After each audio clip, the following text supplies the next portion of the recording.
ஒவ்வொரு மாதத்திலையுமே வரக்கூடிய அமாவாசை அப்படிங்கிறது முன்னோர்களோட ஆசையை பெறுவதற்கு ஏற்ற ஒரு நாள். அதுலேயும் ஒரு சில மாதங்களில் வரக்கூடிய அமாவாசை அப்படிங்கிறது கூடுதலாக சிறப்பு பெறுகிறது.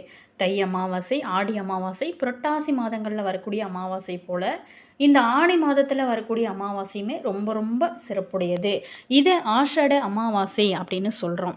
ஏன் அப்படின்னா இந்த மாசை அப்படிங்கிறது இந்த அமாவாசை திதி ஒரு குறிப்பிட்ட கிழமைகள் குறிப்பிட்ட நட்சத்திரங்களோடு இணைந்து வரும்போது அதுக்கு இன்னும் சிறப்புகள் அதிகமாகுது.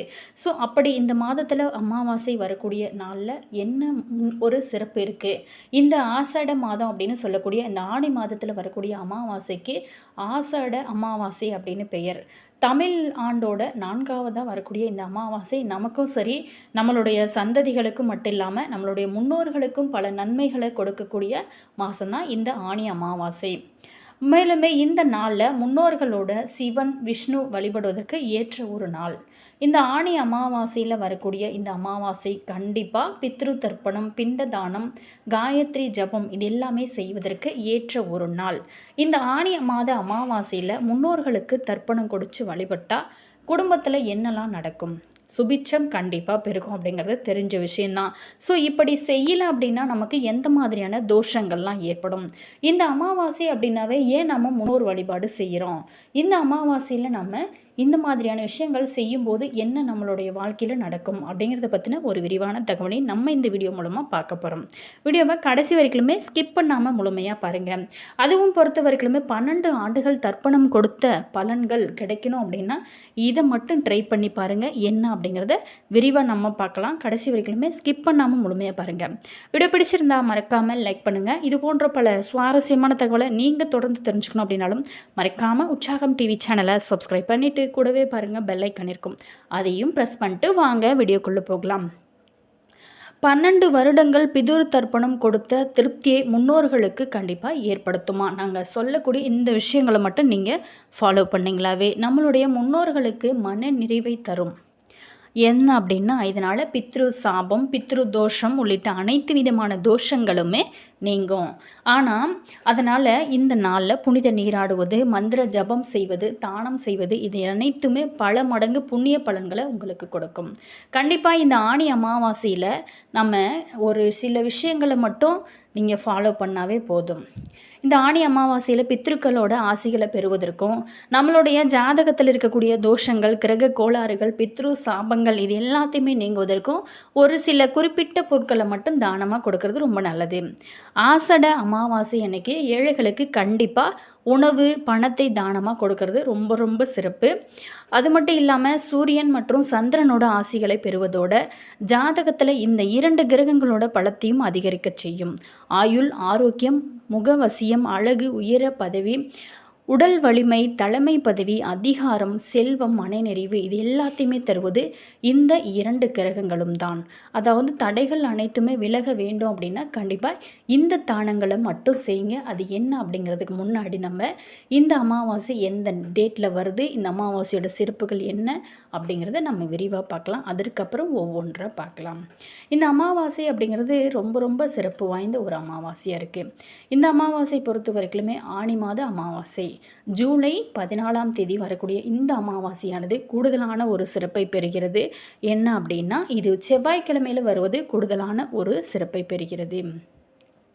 மேலுமே அமாவாசை திதி தொடக்கமானது ஜூலை 13 மாலையிலே தொடங்கிறது 6:50க்கு.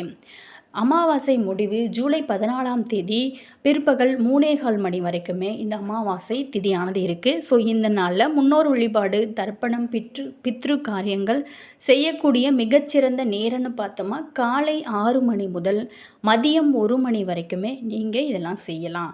உங்களுக்கு முன்னோர்களை எப்படி தர்ப்பணம் கொடுப்பது, பித்ரு பூஜை அப்படிங்கிறது எப்படி செய்கிறது அப்படிங்கிறது எல்லாமே நம்ம விரிவாக பார்க்கலாம். அமாவாசை விரதம் எப்படி இருக்கணும் இது எல்லாமே நம்ம ஒவ்வொன்றாக விரிவாக பார்க்கலாம். கடைசி வரைக்குமே ஸ்கிப் பண்ணாமல் முழுமையாக பாருங்கள். தோஷத்துலேயே மிக கொடிய தோஷம் அப்படின்னா பித்ரு தோஷம்தான். இவங்களோட குடும்பம் ஜோதிட ரீதியில் எவ்வளவு அதிர்ஷ்டமான கிரக நிலைகள் பெற்று இருந்தால் கூட அந்த பலன்களை கண்டிப்பாக இவங்க அடைய முடியாமல் போகக்கூடிய ஒரு சூழல்கள் இருக்குமா? ஸோ அது என்ன அப்படிங்கிறத விரிவாக பார்க்கலாம். அதாவது 12 ஆண்டுகள் தர்ப்பணம் செய்த திருப்தி கொடுக்கணும் அப்படின்னா மறைந்த முன்னோர்களுக்கு முறையாக பித்ரு பூஜை செஞ்சாலே ஜாதகத்தில் எப்பேற்பட்ட தோஷங்களாக இருந்தாலுமே அது நிச்சயமாக அகன்றுவிடும். நம்மளுடைய குடும்பத்தில் வாழ்ந்து மறைந்த முன்னோர்களை பித்ருக்கள் அப்படின்னு நம்ம சொல்கிறோம். அவங்களுடைய ஆத்மா சாந்தி அடையாததுனால வருகிற தோஷம் பித்ரு தோஷம் அப்படின்னு சொல்கிறோம். ஜாதகத்தில் சூரியன் அல்லது சந்திரன் ராகுவுடனோ அல்லது கேதுவுடனோ எந்த இடத்துல சேர்ந்தாலுமே பித்ரு தோஷம் உண்டு. லக்கணம், பஞ்சமம், சப்தமம், பாக்கியம் இந்த இடங்களில் ராகு கேதுக்கள் நின்றாலே பித்ரு தோஷம் அப்படிங்கிறது ஏற்படுது. தோஷத்திலேயே மிக கொடிய தோஷம் அப்படின்னா பித்ரு தோஷம். இவங்க குடும்பம் ஜோதிட ரீதியில் எவ்வளவு அது அதிர்ஷ்டமான கிரக நிலைகள் இருந்தால் கூட அந்த பலன்களை இவங்க கண்டிப்பாக அடைய முடியாமல் இருக்குமா. பித்ருக்களும் பித்ரு தேவதைகளும் தடை செய்வாங்களாம். ஸோ பிதுர் தோஷம் தன்னையும் தன்னோட குடும்பத்தையும் குழந்தை சம்பந்தமான பிரச்சனைகளையும் கணவன் மனைவி சம்பந்தமான பிரச்சனைகளையும் கொடுக்குமா. இதற்கு என்ன செய்யலாம் அப்படின்னு பார்த்தோமா, ராமேஸ்வரம் போயிட்டு சில ஹோமம் செய்வதும் காயத்ரி சிதார்த்தம் செய்வதும் காசிக்கு அலகாபாத் பத்ரிநாத் சென்று திவசம் செய்கிறதும் ரொம்ப ரொம்ப நல்லது. திருவெண்காடு சென்று திதி கொடுப்பதும் இந்த தோஷத்துக்கு ஒரு பரிகாரம் அப்படின்னு சொல்லலாம். இதனால் என்னெல்லாம் நடக்கும் இப்படி செய்கிறதுனால அப்படின்னு பார்த்தோமா, முன்னோர்களோட ஆசை நமக்கு முழுமையாக கிடைக்கும். ஒரு ஜாதகத்தில் பூர்வ புண்ணிய ஸ்தான பலம் குறைந்தவங்களுக்கு சுகமாக வாழ துணை புரிவது தெய்வாம்சம் பொருந்திய முன்னோர்கள் தான். ஸோ இவங்க வழிபடும் முறைக்கு பிதுர் தர்ப்பணம் அல்லது சிதார்த்தம் அப்படின்னு பெயர்.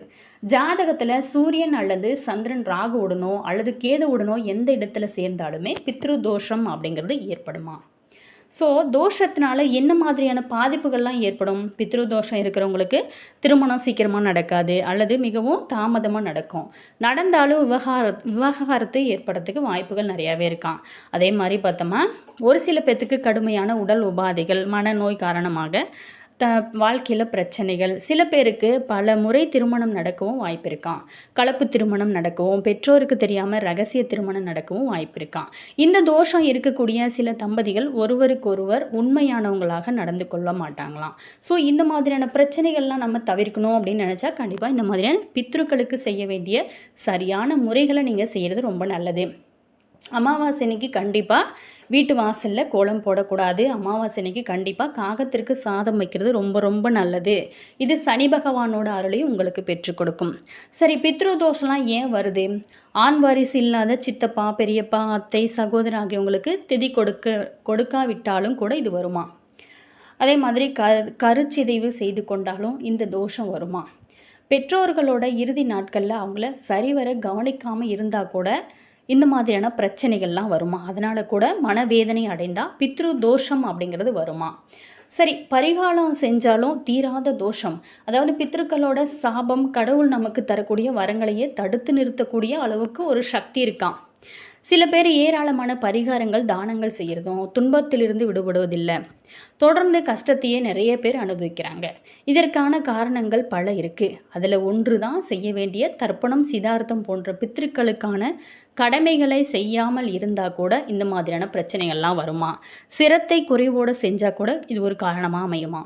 பித்ரு பூஜை வழிபாடு செய்யாமல் நீங்கள் என்ன தான் கோவிலாக அலைஞ்சி பரிகார பூஜைகள் செஞ்சால் கூட நிச்சயமாக பலன் அப்படிங்கிறது கிடைக்க போவதில்லையா. முறையாக பித்ரு பூஜை செஞ்சாலே ஜாதகத்தில் இருக்கக்கூடிய எப்பேற்பட்ட தோஷமாக இருந்தாலும் எல்லாமே நிச்சயமாக அகன்றுவிடும்.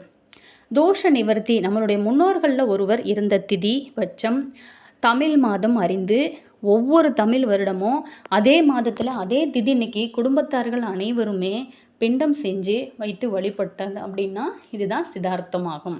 இதனால் குடும்பத்தில் சகல தோஷங்களும் நிவர்த்தி ஆகின்றது.